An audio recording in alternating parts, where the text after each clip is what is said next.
우리 하나님 말씀은 로마서 14장 17절에서 23절에 있는 말씀을 보겠습니다. 로마서 14장 17절에서 23절 말씀입니다.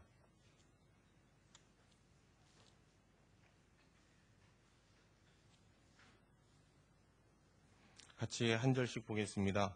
하나님의 나라는 먹는 것과 마시는 것이 아니요 오직 성령 안에서 의와 평강과 희락이라.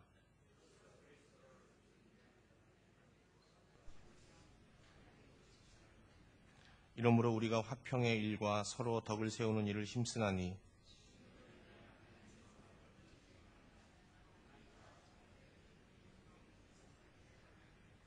고기도 먹지 아니하고 포도주도 마시지 아니하고 무엇인지 내 형제로 꺼리끼게 하는 일을 아니함이 아름다우니라.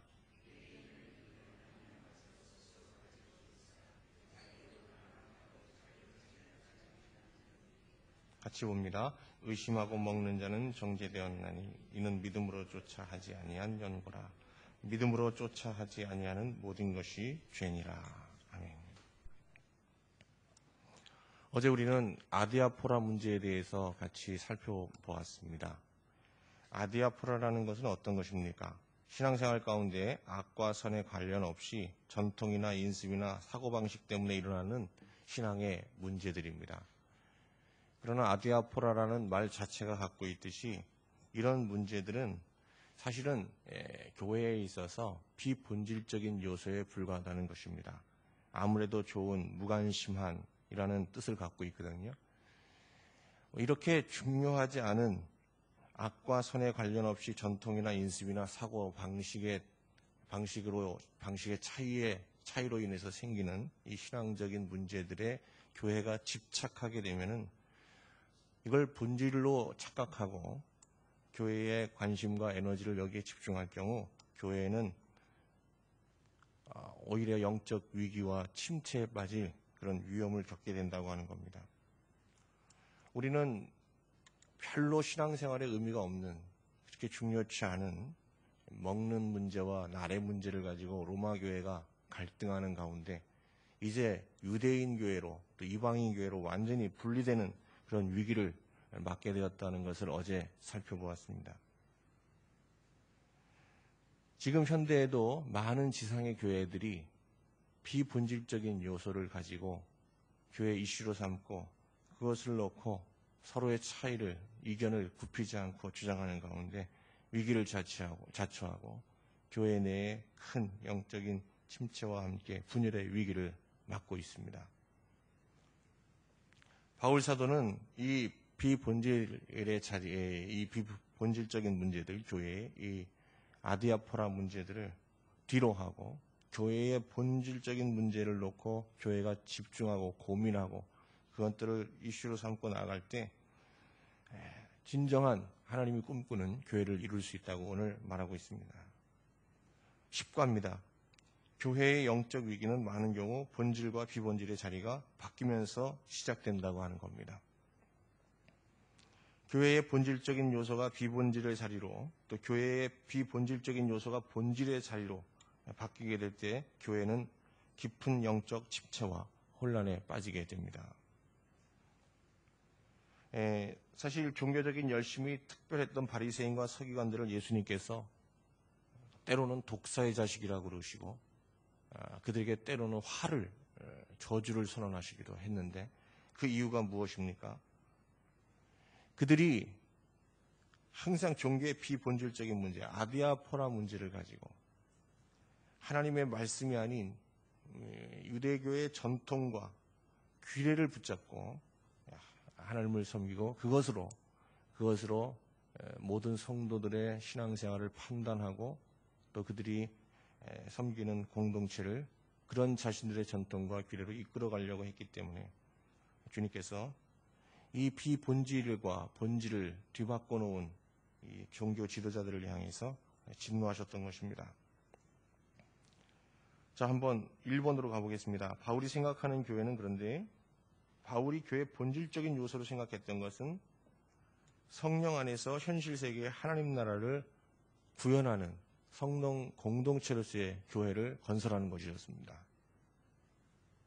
그러므로 교회는 비본질적인 아디아포라 문제에서 벗어나서 교회의 본질적인 사명인 하나님 나라의 구현을 위한 교회의 본질을 세우는 일에 전념해야 된다고 오늘 본문에 말하고 있습니다. 바울이 말하는 그러면 하나님 나라 구현, 이 지상의 성령 안에서 성도들의 성령 안에서의 교제를 통해서 이루고자 하는 하나님 나라라는 것은 어떤 것인가? 17절 말씀을 한번 같이 보겠습니다. 17절 말씀 같이 한번 보겠습니다. 시작. 하나님의 나라는 먹는 것과 마시는 것이 아니요 오직 성령 안에서 의와 평강과 희락이라. 오늘 이 말씀을 좀 암송했으면 좋겠습니다. 이 한 절 말씀만 우리 가슴에 새기고 우리 교회 생활의 하나의 원칙으로 삼으면 아마 큰 변화가 일어날 것 같습니다. 다시 한번 읽어보겠습니다. 시작. 하나님의 나라는 먹는 것과 마시는 것이 아니요 오직 성령 안에서 의와 평강과 희락이요. 보지 않고 한번 하겠습니다. 시작. 하나님의 나라는 먹는 것과 마시는 것이 아니요 성령 안에서 의와 성령 안에서 뭐라고요? 의와 평강과 희락입니다. 자, 우리 안에서도 아디아포라 문제를 갖고 있잖아요.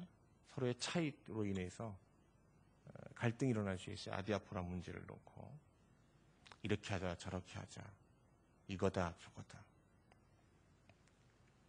근데 아디아포라를 문제를 놓고 아무리 고민하고 최선의 결정을 내도 교회는 전혀 발전하지 않습니다. 그것은 교회의 본질과 상관없는 주제들이기 때문에 그렇죠. 먹는 거, 마시는 거, 나를 지키는 문제 가지고 아무리 옥신각신해도 교회는 어떤 발전도 하나님 꿈꾸시는 이 교회를 향해 나갈 수 없습니다. 교회를 교회되게 하는 건 뭐냐? 오직 성령 안에서 의와 평강과 희락을 이루는 것이라는 겁니다. 근데 여기 보면 의와 평강과 희락이라는 것은 우리가 로마서 3장 이후부터 계속 들은 게 뭐예요? 율법 외에 하나님의 한 의가 나타났다. 의는 오직 믿음으로 말미암아 살리라면서 믿음을 통한 하나님과의 의를 얘기했거든요, 바울이. 여기서 바울이 말하는 의라는 건 뭔가 하면 관계의 회복입니다. 관계의 정상화. 이것이 의거든요. 근데 하나님과 이렇게 의를 맺으면 이제 5장부터는 그럼 예수 그리스도를 믿음으로 말미암아 우리가 의롭다함을 얻은 자, 의를 이룬 자는 이제 어떻게 하냐? 하나님과 화평을 누리자 하면서 화평을 그 다음에 얘기했어요.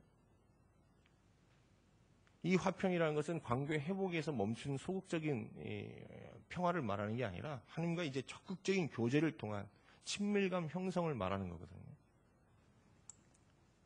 그리고 바울이 얘기하는 최종적인 그러면 하나님과의 관계의 완성이 뭐냐? 기쁨이었어요. 환난 중에서도 하나님과 정말 온전한 관계를 맺으면 환난 중에서도 기뻐할 수 있다는 거거든요. 그래서 그 신앙의 단계가 믿음의 단계가 하나님과 관계가 의를 이루고 의를 이룬 자는 이제 화평에 힘써야 되고 그 화평 가운데서 우리는 하나님과의 진정한 기쁨, 환경의 지배를 초월해서 환난 가운데서도 오히려 기뻐하고 즐거워할 수 있는 하나님 안에서의 기쁨의 관계를 유지해야 된다. 기쁨의 관계에 도달해야 된다. 이렇게 얘기하고 있습니다. 그래서 단계가 의, 화평, 그다음에 희락 이렇게 되거든요. 근데 그 하나님과의 이 수직적인 관계의 믿음의 원리를 그대로 교회에 적용해서 하나님과 의와 평강과 희락을 이루어야 될 뿐만 아니라 우리 성도들이 아디아포라 문제 갖고 서로의 차이로 인하여 갈등할 것이 아니라 이것을 잠시 뒤로 하고 성령 안에서 깨어졌던 어그러졌던 아디아포라 문제로 인하여 어그러졌던 관계를 회복하자는 거예요. 그게 의입니다. 성령 안에서 의입니다. 그리고 우리의 관계 개선에서 그치는 게 아니라 서로의 친밀감 형성을 위해서 성령 안에서 평강을 누리자. 화평인데요. 평화를 도모하자. 친밀감을 위해서 관계 개선뿐만 아니라 관계가 친밀한 관계를 이루기 위해서 화평을 위해서 힘쓰자는 거고요. 그리고 우리의 관계가 기쁨의 관계가 돼야 된다는 거예요. 저는 교회 와서 제일 저를 기쁘게 맞아주는 분이, 여러분도 그렇죠. 저 밑에 로비에서 이 직원들이 왜 그러는지 이해를 할 수 없는데, 어떤 분은 뭐 손을 흔들고 춤을 추면서 맞아주는데, 우리 성도들 모두가 다 이렇게 서로를 기쁨으로 맞아주는 관계가 돼야 된다. 기쁨의 관계가 돼야 된다. 그럴 때 오늘 교회는 이 지상에 세워진 하나님 나라로서 천국의 모형이 되는 그런 공동체가 되는 것이죠. 이런 우리가 서로 많은 차이를 갖고 있고 아직도 죄성을 완전히 극복하지 못한 상태에서 이렇게 의와 화평강과 희락의 관계를 이루어낸다는 건 불가능하다는 거예요. 그건 오직 성령 안에서만 가능하다. 교회는 내부적으로는 성령 안에서 의와 화평과 희락의 관계를 추구하고, 대외적으로는 이제 밖으로는 하나님께서 원하시는, 어제 우리가 말씀을 봤죠. 유대인과 이방인들이 하나가 돼서 주를 찬미하고 찬송하는 나라와 민족과 문화를 초월해서 모든 하나님 백성들이 한 마음 한 뜻으로 한 입으로 하나님을 찬양하는 열방 교회에 대한 소망이 있다고 그랬어요. 이 소망이 우리 안에 또 교회 안에 넘쳐야 된다고 그랬는데, 내부적으로는 이렇게 성령 안에서의 교제를 통해서 의와 평강과 희락의 관계를 회복하고, 이제 밖으로는 하나님이 꿈꾸시는 열방 교회의 소망을 가지고 소망을 향해서 나아가는 때 바로 그것이 하나님이 꿈꾸시는 교회고, 그것이 이 땅에 하나님 나라를 구현해내는 성령 공동체로서의 교회의 모습이다 하는 것입니다. 그렇지 않을 경우 이런 성령 안에서의 교제를 회복하고 밖으로는 하나님이 원하시는 열방 교회에 대한 소망을 가지고, 그것이 우리의 교회의 가난이죠. 그 하나님 주신 비전을 향해서 나아가지 않으면 우리는 아디아포라 문제를 가지고 옥신각신하면서 영적인 진보 없이 제자리에 맴돌면서 계속적인 갈등을 반복하는 그런 교회 생활을 할 수밖에 없게 된다는 겁니다. 우리 교회는 역사적으로 봤을 때 아디아포라 문제를 가지고 송사까지 갔던 교회입니다. 더 이상 이제 아디아포라 교회에서 머물러 있을 수 없는 교회입니다. 값비싼 교훈을 얻었습니다. 이스라엘 백성들이 광야 생활을 통해서 그들의 어리석음들, 그들의 패역함을 하나님께서 깨닫게 해주셨거든요. 깨달을 때마다 그것이 도를 세우라고 그랬고 표징을 세우라고 그랬어요. 다시는 반복하지 말라는 것입니다. 이제 우리는 이 뼈아픈 교회 역사의 경험을 통해서 얻은 이 교훈을 토대로 아디아포라의 문제를 뛰어넘어서 성령 안에서의 진정한 성도 간의 교제를 회복하는 가운데 오늘 이 지상의 홍콩 땅에 하나님 나라를 구현해내고, 나아가서는 하나님이 꿈꾸시는 열방 교회를 향해서 열방 교회의 소망을 가지고 이제 미래를 향해 나아가야 된다는 겁니다. 이것은 제 얘기가 아니고 바울이 꿈꾸는 교회고, 바울이 바로 로마 교회를 그렇게 권면하고 있는 것입니다. 저는 저 자신을 한번 돌아봤어요. 이 말씀을 가지고. 오늘 이 본문을 어제 다시 한번 보면서 제가 처음 읽는 말씀이다라는 가정 아래 한번 다시 봤어요. 저 자신부터, 목회자인 저 자신부터 상당히 많은 아디아포라의 문제에 빠져 있다는 것을 보게 됩니다. 별로 중요하지 않은 거. 사실 이렇게 돼도 되고 저렇게 해도 되는 문제를 가지고 굉장히 고민하고 있는 제 자신을 보게 됐어요. 그러고 나서 하나님께서 제 마음에 그러시는 것 같아요. 너는 어떻게 목회하면서 아직도 그렇게 생각이 짧고 그렇게 속이 좁냐. 좀 마음을 넓혀라. 너는 뭐 설교 때 자기 세계에서부터 탈출해서 하나님의 세계를, 광대한 하나님의 세계를 보자 그러면서 왜 이렇게 큰 세계를 못 보냐? 왜 내 교회를 영적 차원에서 좀 바라보지 못하냐? 그런 약간 그 질타성 메시지를 이렇게 듣게 됐어요. 하나님의 나라는 먹는 것과 마시는 것이 아니요. 이 말에 제가 허다하게 고민하고 있는 고민들이 하나님 나라는 거기 있는 게 아니다. 해답도 안 주시고 그 고민으로부터 벗어나기를 그냥 원하셨어요. 뒤로 하고 정말 중요한 게 뭐냐? 성령 안에서 의와 평강과 희락을 이루는 것이라는 거예요. 그럴 때 우리 안에 하나님 나라가 여러분 이루어지게 되고 사람들이 교회를 통해서 하나님 나라를 보게 될 것입니다. 아디아포라 문제를 가지고 옥신각신하는 교회에는 하나님의 이름을, 영광을 참으로 이 세상에서 더럽히고 사실은 이 지상에서 존재할 이유가 없는 교회들이죠. 그런 교회들은. 로마 교회는 하나님을 잘 믿는다고 하면서도 이 아디아포라 문제에 빠져들어서 이제 교회가 완전히 유대인 교회, 이방인 교회로 분리되는 그런 위기를 맞고 있었어요. 이 교회 분열을 막기 위해서 바울은 로마서라는 장문의 편지를 쓰게 되는 것이죠. 사실은 제가 봤을 때 로마서의 가장 클라이막스는 14장, 15장이에요.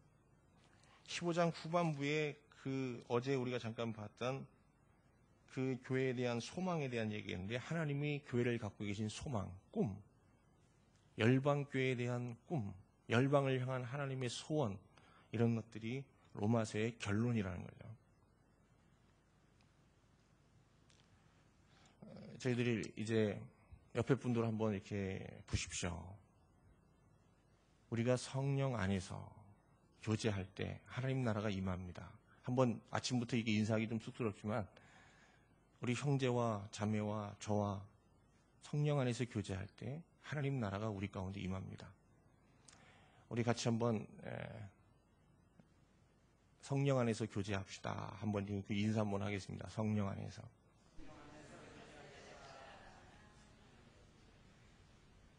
계속 생각합니다. 성령 안에서. 저도 UCC에서 참 밥 많이 먹는데요. 아침 많이 먹는데. 갈 때마다 10번씩 외치고 걸어가면서 그래야 될 것 같아요. 성령 안에서 밥 먹자. 성령 안에서 밥 먹자. 성령 안에서, 성령 안에서. 당회를 해도 성령 안에서. 재직회를 해도 성령 안에서. 구역 모임, 성령 안에서, 성령 안에서.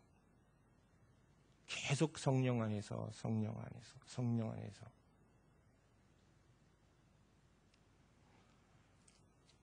그럴 때 우리 안에서 그것이 교회의 본질이에요. 뭐가 어떻게 결정되고 뭐가 어떻게 되고. 저는 우리 중고등부 예배실을 놓고 이제 많은 의견들이 있죠. 예배실과 예배 시간을 놓고. 저도 고민이에요. 어떻게 하는 것이 교회를 위해서 최선이고 또 우리 중고등부 아이들의 영적 성장에 좀 장애가 되지 않고 또 아이들이 계속적으로 하나님을 뜨겁게 하나님을 섬겨나갈 수 있겠는가. 그런 의사결정 가운데 뭐 이렇게 될 수도 있고 저렇게 될 수도 있겠죠. 그 결정 내용보다 더 중요한 건 교회는 과정이라는 거죠. 이것이 성령 안에서 결정되기를 원합니다. 아무도 아멘을 안 해주시네. 저희들이 이런 차원으로 넘어가지 않으면 교회는 아디아포라 수준에서 계속 맴돌게 돼요. 그런 교회는 세상에 어떤 영향도 주지 않고 어쩌면 하나님 나라 갔을 때 그거는 교회로 인정받지 못할 거예요. 좀 죄송한 얘기지만 제가 뭐 그런 걸 다 알지는 못하지만 제가 그냥 목사로서 교회들을 보면 정말 아디아포라 수준에서 벗어난 교회들은 10%도 안 되는 것 같아요. 부분적으로는 교회 안에서 참 이런 하나님 나라를 이루는 하나님 꿈꾸시는 그 교회 모습이지만 전체적으로 교회를 봤을 때 지상의 교회들이 한국 교회를 봤을 때 정말 타국에 있는 교회는 모르고 있고, 여러분 이제 우리 진정 아디아포라 교회를 뛰어넘어서 저희들이 하나님이 꿈꾸시는 열방 교회를 향해서 또 성령 안에서 교제하는 가운데 의와 평강과 희락을 이루는 그런 하나님 나라를 이 땅에 구현해내는 성령 공동체를 꼭 반드시 우리가 이루어드리고 그런 교회를 섬기는 가운데 여러분 예루살렘과 시온을 통해서 하나님께서 복을 주신다고 했는데 교회를 통해서 복을 누리는 복된 성도님들 될 수 있기를 주님의 이름으로 축원합니다. 우리가 이런 교회를 하나님 앞에 하나님께서 하시는 거지만 이런 교회를 이루어드리고 우리가 그런 교회에 소속되고 산다는 것은 놀라운 축복이에요. 여러분 한국에서도 정말 좋은 교회들을 보세요. 성도들이 교회만 왔다 가면 얼굴이요 천국에 갔다 온 사람처럼 기뻐지고 막 소망을 가지고 돌아가지 않습니까? 세상에 어떤 단체가 한두 시간 예배드리고 그렇게 사람의 영혼과 마음을 만져서 얼굴에 모든 근심과 수색을 다 떠나가게 하고 해같이 밝은 얼굴로 세상을 향하게 나가게 합니까? 교회만이 그런 힘이 있습니다. 그런데 우리가 아디아포라 문제를 가지고 아디아포라 수준의 교회를 이루게 되면 교회에서 성도들이 오히려 근심거리가 돼. 신앙생활의 근심이 아니라 교회를 근심하는 거예요. 교회를. 그리고 시험에 들게 되고 교회로 인하여 망하는 사람도 나오고 이런 부분에 대해서 우리가 어떻게 나중에 책임질 수 있겠냐는 거예요. 이제 속히 우리 자신을 위해서라도 아디아포라 수준에서 빨리 벗어나야 되겠다. 출애굽해야 되겠다. 저희 교회는 그런 아디아포라 교회에서 하나님이 정말 원하시는 영적인 교회로서 열방교회를 향하여 조금씩 가는 과정에 있고 지금이 참 중요한 때 와 있다는 생각을 해봅니다. 자, 2번입니다. 바울 사도는 교회가 구현해야 될 성령 공동체로서의 교회를 언급하면서 성령 안에서 의와 평강과 희락이 넘치는 하나님 나라로서의 교회 공동체를 구현해내기 위해서는 하나님을 잘 섬기는 것만으로는 불가능하다고 말하고 있습니다. 그렇죠? 하나님 나라를 우리 교회 안에서 구현해내기 위해서는 하나님과의 관계만으로는 안 된다는 겁니다. 18절 말씀 같이 보겠습니다. 같이 봅니다. 시작. 이로써 그리스도를 섬기는 자는 하나님께 기뻐하심을 받으며 사람에게도 칭찬을 받는다. 오늘 우리 그리스도인들의 신앙이라는 것이 하나님과의 관계에서만 이 의와 평강과 희락을 누리는 수준에 머물러서는 안 된다는 겁니다. 이런 하나님과의 관계가 이제는 어떻게 해요? 사람과의 관계 속에서도 확장되어지고 적용되어져야 된다.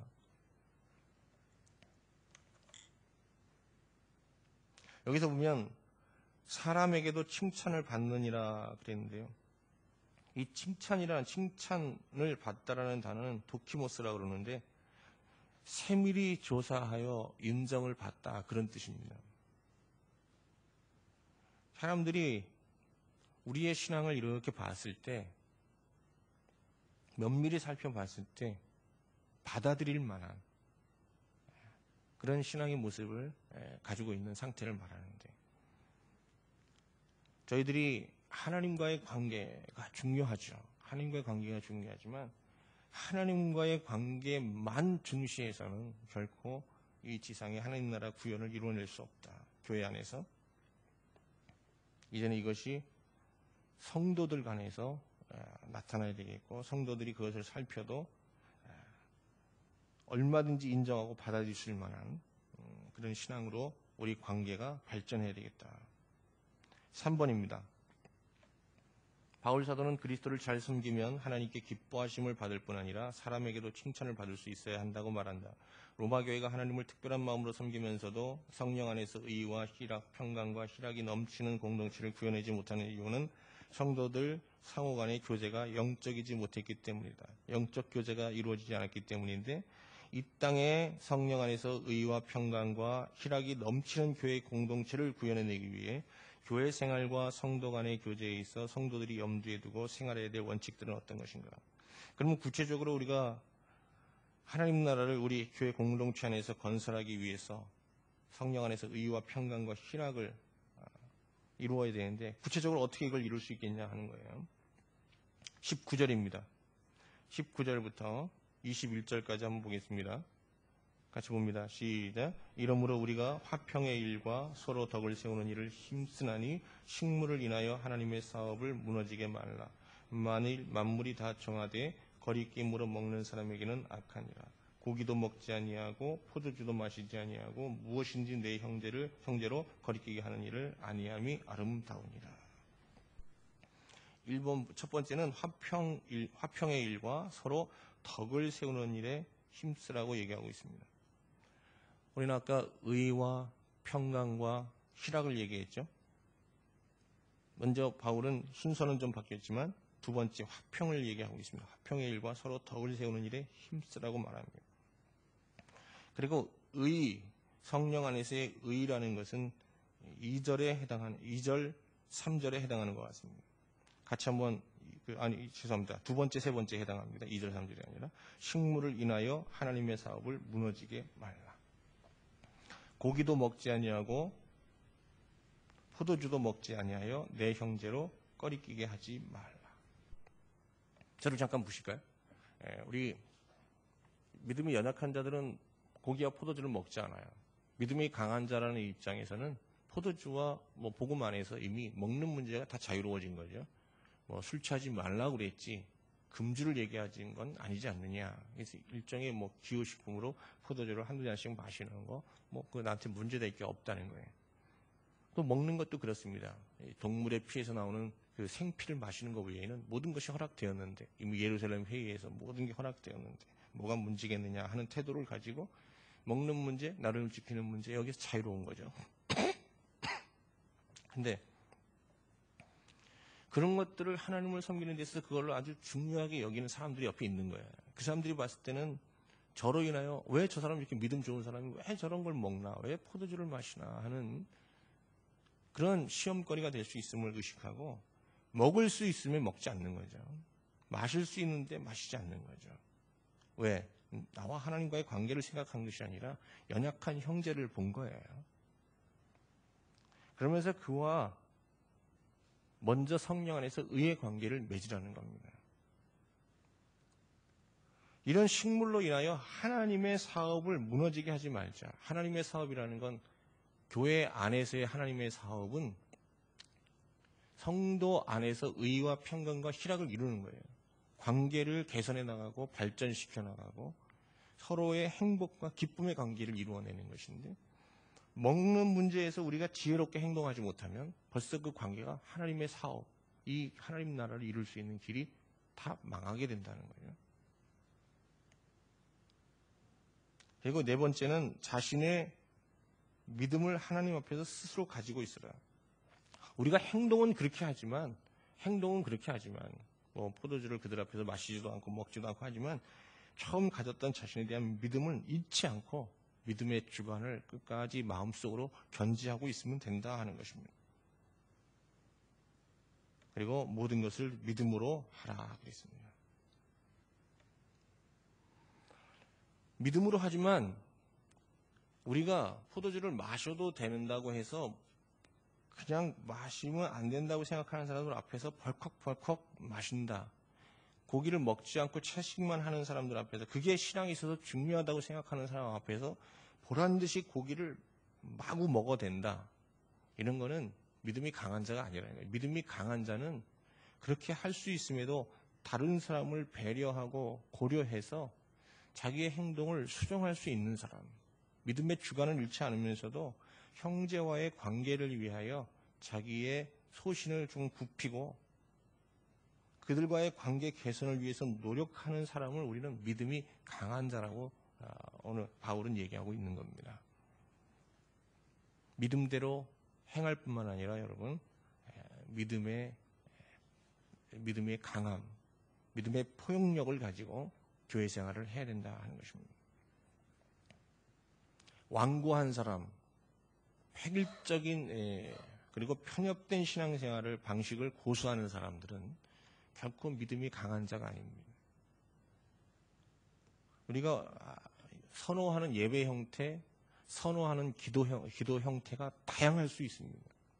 그 다양함을 인정하고 그 모든 다양한 신앙 형태 속에서도 한 마음으로 오직 한 주를 위해서 그 주님을 섬기고자 하는 그런 동기들을 찾아내고 공통된 동기들을 찾아내고 마음을 같이하여 어떤 형태에서도 하나님 앞에 기도하고 예배하고 그들과 함께 하나님을 섬길 수 있는 사람이 믿음이 강한 자다 하는 거죠.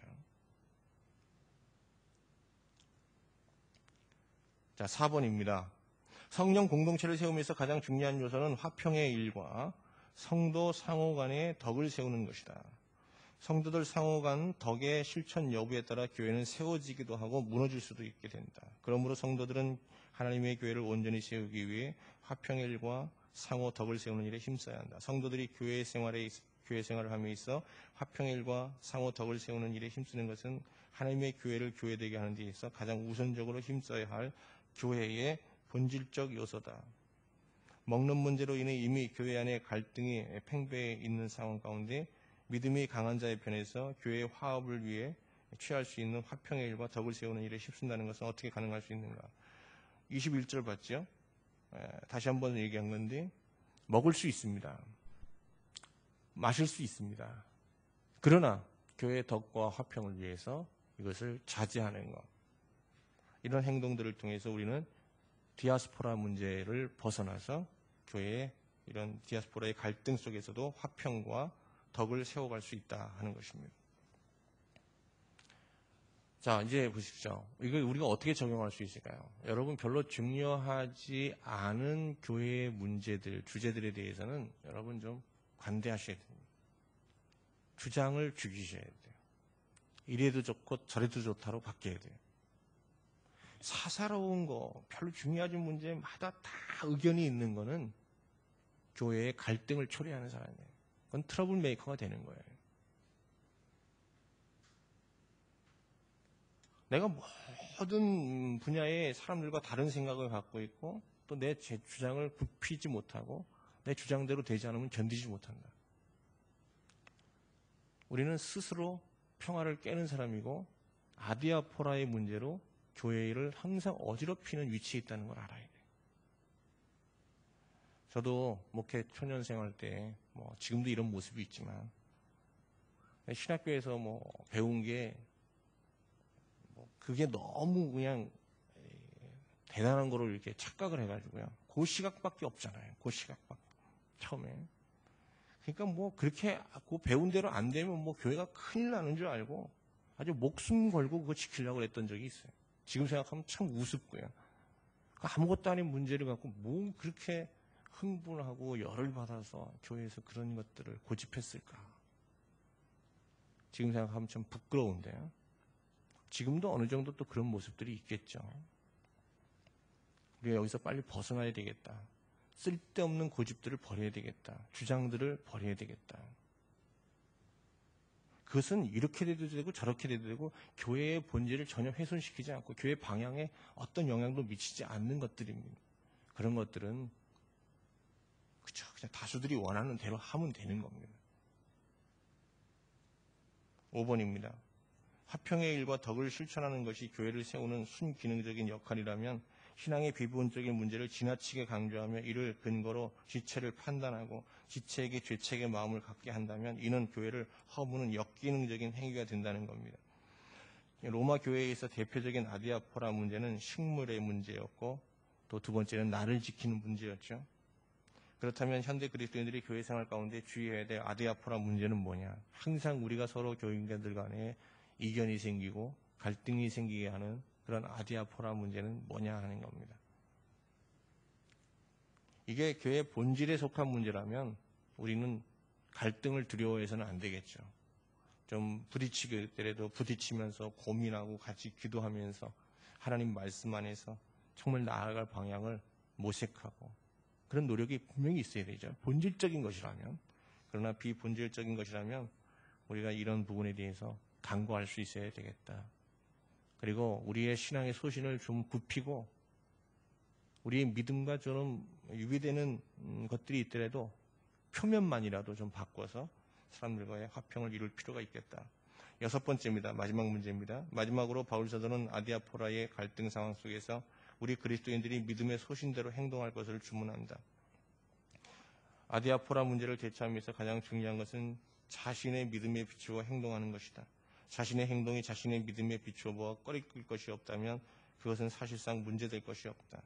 그러나 자신의 행동이 공동체에 직접적으로 악영향을 미치지 않는다고 하더라도 그것이 자신의 믿음에 비추어 보아 꺼리낌이 되는 행동이고 또 이를 반복하고 있다면 이것은 문제가 되고 후에 교회 갈등의 원인이 될 수 있다. 교회 성도들이 아디아포라 문제에 있어 일률적이고 획일적인 행동을 취하지 않고 자신의 믿음에 비추어서 부끄러움 없이 행동하며 또한 이러한 행동들이 교회 생활 중 상호 존중될 수 있다면 그런 교회는 아디아포라 문제로부터 완전히 해방된 교회라고 볼 수 있다. 여러분, 자기 믿음의 주관이 없는 게 아니라 다 있어요. 이걸 먹어야 되는지 안 먹어야 되는지 어떻게 해야 되는지 다 있어요. 그런데 이것이 그렇게 교회 본질에 중요하지 않아요. 그럴 때 그것을 접고 자기의 소신을 좀 접고 믿음의 주관에 의한 어떤 행동 지침은 있지만 그것을 접고 교회 공동체와 화합을 위해서 자기의 행동을 수정해서 모든 사람들의 그런 자신과 다른 부분들을 받아들이고 수용하고 다른 사람의 약점을 담당하려고 할 때 그런 성도들, 그런 자세로 하나님을 섬길 때 그런 교회가 바로 아디아포라의 수준을 뛰어넘는 교회가 되는 것이다 하는 것입니다. 아디아포라 문제에 있어 나와 다르게 행동하고 처신하는 자들에 대한 당신의 태도는 당신은 어떤 태도를 취해왔는가? 아디아포라 문제에 있어 나의 행동이 나의 믿음에 비춰볼 때 꺼리끼는 것은 무엇인가? 아디아포라 문제와 관련해서 자신이 어떻게 이 문제들을 대처해왔는지 돌아보고 좀 더 성숙한 태도로 이 문제를 대처할 수 있기를 기도하며 하루를 시작하자. 오랫동안 말씀드렸습니다. 아침부터. 한 번만 더 정리하겠습니다. 제가 아디아포라 문제로 누구와 갈등하고 있습니다. 저랑 다릅니다. 그 사람이 그런 태도를 취하고 그렇게 주장하는 그 의견에 대하여 이해하려는 태도, 이것만으로 사실은 교회 문제가 해결되는 건 아니다. 우리가 그의 행동을 이해하고 또 내 그런 아디아포라 문제에 대해서 나의 어떤 소신이 있지만 그의 관계를 위해서 내가 하나님 앞에 기도해 봤을 때 이것이 내 믿음에 꺼리끼지 않는 범위 내에서 좀 포기하고 수정할 수 있는 문제라고 생각하면 기꺼이 믿음이 꺼리끼지 않는다면, 하나님 앞에서 꺼리끼지 않는다면 그것을 내려놓고 자기의 주장을 내려놓고 그 사람과 동화되는 것이죠. 예수님께서도 인카네이션 하셨어요. 하늘 보좌를 버리시고 내려오셔서 동화되셨거든요. 우리가 아디아포라 문제를 해결하기 위해서는 이해와 함께 동화의 과정이 필요한 것입니다. 동화되다가 동화하는 것으로 끝나는 게 아니라 그 안에서 이제 성령 안에서 의와 화평과 희락의 관계를 발전시켜 나가는 거죠. 그래서 우리는 아디아포라 문제를 극복하면서 그 안에서 하나님 나라를 성도 안에서 이루고자 하는 그런 열망을 갖고 그들에게 나가야 되는 것입니다. 오늘 참 긴 시간 얘기했는데 아까 우리 한 절만 좀 암송하고 오늘 말씀을 보자 그랬는데 우리 17절 로마서 14장 17절 말씀 평생 잊지 않는 말씀이 됐으면 좋겠습니다. 여러분들의 기억력을 믿습니다. 저를 한번 보시고 같이 한번 해보겠습니다. 자, 한번 암송하겠습니다. 시작. 나라는 꽃 마시는 수 있지 않냐고 성령 안에서 의와 평강과 희락에 있느니라. 여러분 이제 암송하실 뿐만 아니라 늘 이 말씀 가슴에 새기고 여러분 성도 간의 교제에 그런 원칙으로 삼는 귀한 은혜가 함께하기를 주님의 이름으로 축원합니다. 기도하겠습니다.